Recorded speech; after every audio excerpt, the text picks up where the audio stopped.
Nous avons investi le secteur du contrôle technique depuis près de 14 ans maintenant. C'était en 1999, fin 99, nous avons ouvert notre premier centre de contrôle technique qui est ce centre ici.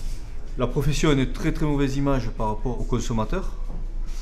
Mauvaise image par rapport déjà au caractère obligatoire du consommateur à faire son contrôle technique, qui représente un coût pour lui, un coût qui n'est pas négligeable.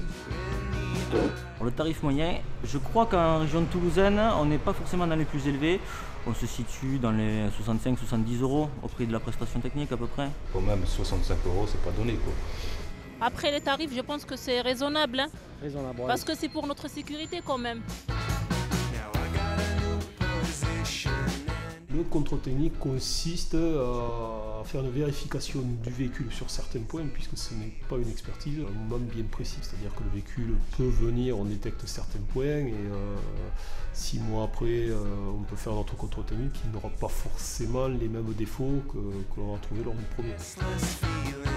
Aujourd'hui, le contrôle technique il est obligatoire pour tous les véhicules de plus de 4 ans.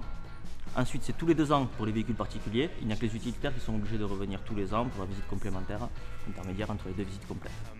Entre la théorie en formation et la pratique sur le terrain, c'est qu'on va vite avoir des contraintes de temps qui vont s'imposer.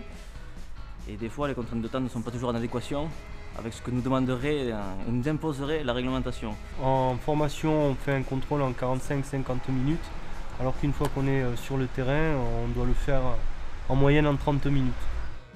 Et là, je rentre les numéros du véhicule. La plaque d'immatriculation en premier, on dit bien qu'on a un certificat d'immatriculation qui est ici. Et le numéro de formule, qui est ici ou là. L'identification du véhicule, les numéros que je disais tout à l'heure, les défauts qu'on va rentrer ensuite s'il y en a. Cet appareil s'appelle un Actigaz, un appareil à pollution. Ça mesure les pollutions pour les diesels et pour les essences. Cet appareil s'appelle un réglophare. Ça sert à mesurer les valeurs des phares, si les phares sont trop hauts ou trop bas. Là, on a la suspension. Ça, c'est le freinage.